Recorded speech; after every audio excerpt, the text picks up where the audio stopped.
Ça y est, le trophée, on l'a. C'était important de pouvoir, n'est-ce pas, savourer, étant donné qu'on a eu la qualification pour la Champions League. Aujourd'hui, c'était cerise sur le gâteau, finir la saison en beauté. Les amis, quelle première période catastrophique. Il a fallu attendre la deuxième pour voir toute la puissance physique de l'équipe de Chelsea. On va le décortiquer dans cette vidéo, les amis, des Blues de Chelsea. On a gagné, les amis, c'est très important. Let's go pour le débrief. Avant que je ne puisse développer cette vidéo, commence par t'abonner, liker et partager la chaîne. On est là, on a grandi et l'équipe est en train de grandir petit à petit. Le match il commence de manière trop timide. Moi je me suis dit, là ça y est, on est en train de jouer avec une envie de ne pas gagner ce trophée. Parce que de prime abord, l'équipe du Betis Séville nous a mis en tout cas mal à l'aise. Et c'était pas évident. Il fallait finir ce match. Pas finir, mais forcément, il fallait faire quelque chose pour que nous ne puissions pas regretter. La première période commence. Ezzalzouli commence par trouver la faille dans les chefs de l'équipe de Chelsea. Je me suis dit, l'envie qu'a mise, n'est-ce pas, l'équipe de Betis Séville face à Chelsea, c'est deux mondes différents. On comprend que Chelsea n'y est pas du tout.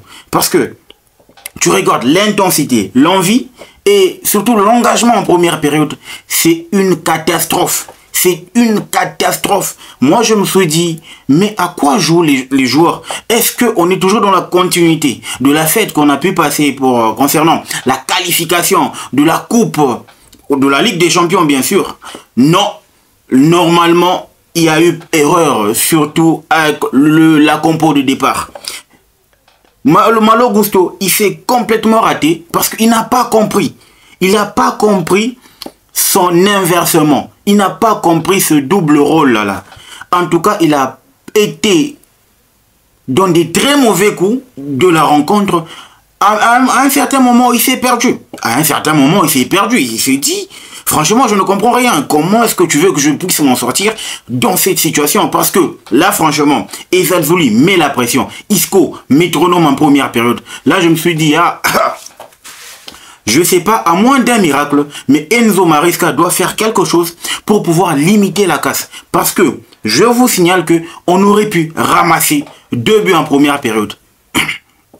2 buts en première période n'eût été la vigilance de notre défenseur pour contrecarrer le tir, n'est-ce pas, du joueur du Betis Séville. C'est là que moi je me suis dit, si jamais on parvenait à commencer ce match de la manière dont on a commencé la deuxième période, de la manière dont on a commencé la première, c'est officiel, on peut oublier le trophée.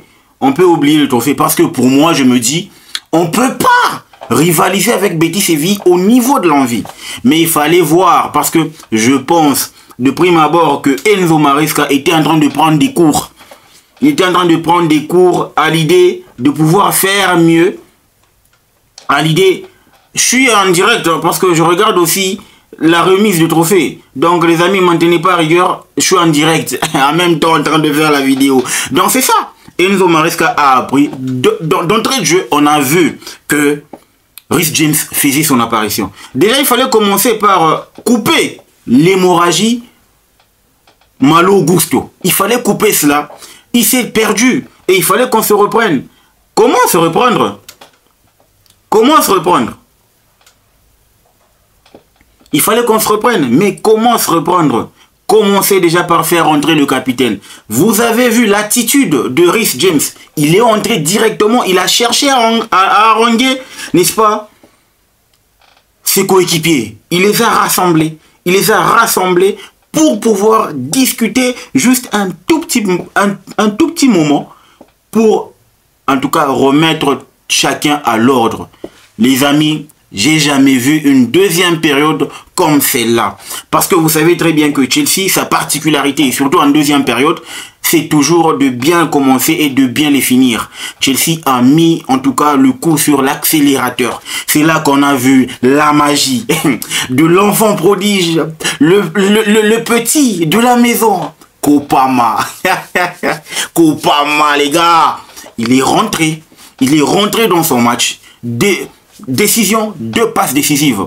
pour Enzo Fernandez ainsi que Nicolas Jackson. C'est là que j'ai compris que Cole Palmer a pris son jeu à son compte, a pris le jeu à son compte. Parce que normalement, dans ces genres de moments, quand vous êtes en tout cas dos au mur et que vous ne savez pas par où vous en sortir, il va falloir que dans votre groupe, qu'il y ait un gars qui puisse avoir l'instinct d'un héros. C'est ce que Cole Palmer a fait. Il a pris le jeu à son compte pour pouvoir, n'est-ce pas, contrecarrer tous les plans de Betis Séville. Parce que les passes décisives qu'ils mettent là, sérieusement, c'est d'une autre planète. C'est d'une autre planète. J'ai vu un Cole Palmer avec une grinta. C'est deux Cole Palmer différents. Je me suis rendu compte. Il est là. Il a fini. Je me dis, non mais waouh. Qu'est-ce qu'il est en train de nous pondre en deuxième période, les amis? Qu'est-ce qu'il est en train de nous fabriquer? Man of the match. Pour moi, c'est l'homme du match et l'homme du moment. Parce que là, franchement, je suis en train de regarder la cérémonie, les amis.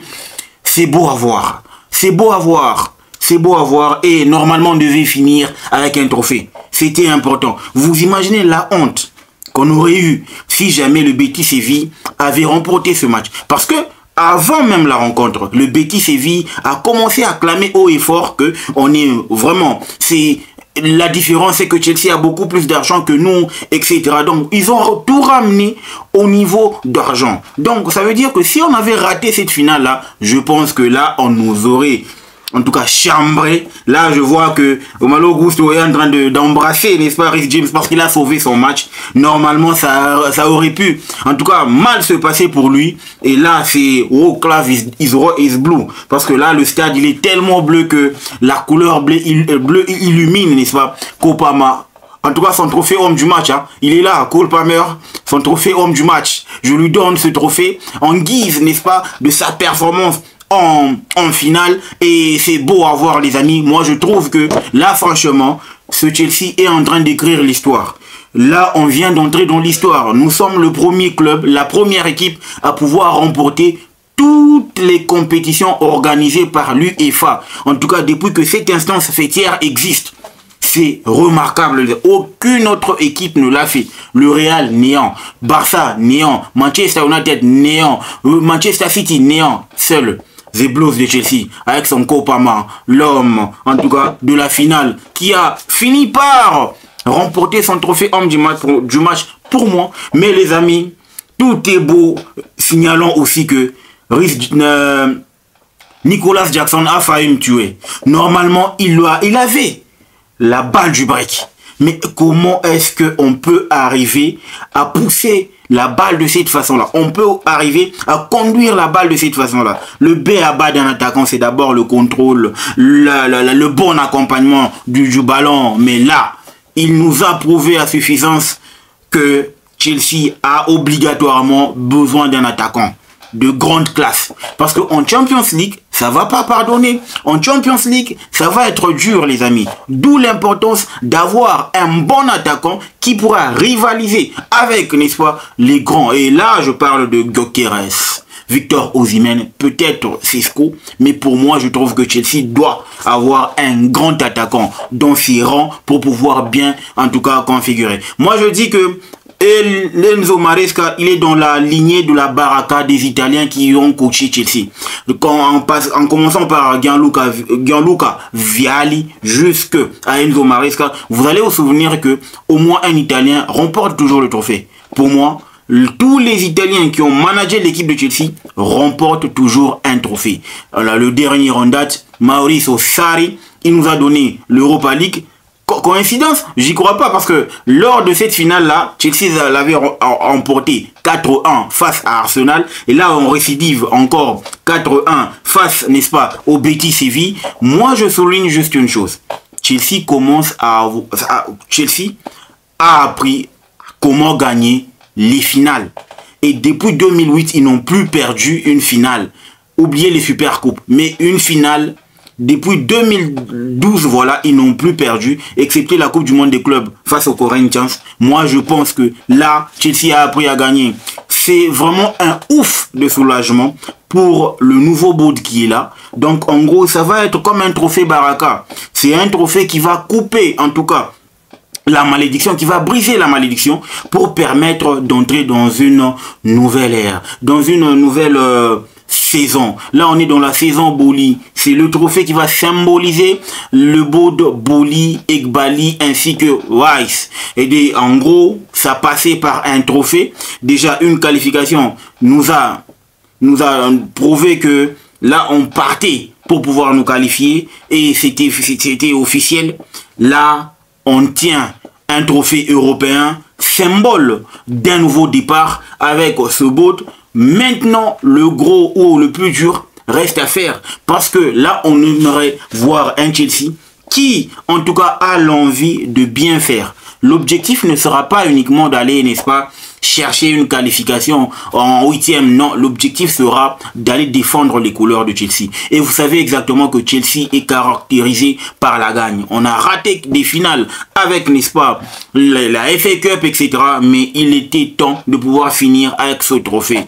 Moi, j'ai donné une importance capitale à ce trophée parce que je savais exactement ce que ça représentait. Pour moi, ça symbolisait un nouveau départ. Donc, trophée, Man of the Competition pour Kopama. Moi, je pense que topissima. On a bien fait, on a bien fini la compétition. Chapeau à Enzo Maresca parce que, je dois l'avouer, en deuxième période, il a vraiment appris de ses erreurs de la première période pour pouvoir bien réajuster les jeux. Et c'est là qu'on a vu toute la puissance physique de l'équipe de Enzo Maresca. Parce que normalement, ils n'ont jamais, alors jamais, proposer ce jeu-là en première période. En deuxième, ils ont fait fort, les amis, jusqu'à pousser jusqu'à dépasser les limites. C'est là que moi, je me suis dit, j'étais serein parce que je savais que physiquement, l'équipe du Betis n'allait pas tenir. Et aussi la profondeur du banc. Vous regardez, Colville est rentré, Sancho est rentré, Reece James est rentré. Et c'est là que tout s'est passé et la différence s'est faite. La différence est faite. Donc, pour moi, je trouve que il n'y avait pas moyen de pouvoir perdre cette compétition. Normalement, il fallait la gagner et on l'a gagnée pour le peuple, pour les Blues, pour nous. Blues is the color. Football is the game. Là, on a gagné. C'est officiel. Les amis, dites-moi ce que vous en pensez en commentaire. N'oubliez pas de vous abonner, de liker, de partager la chaîne. Le football mérite d'être vécu. Ciao.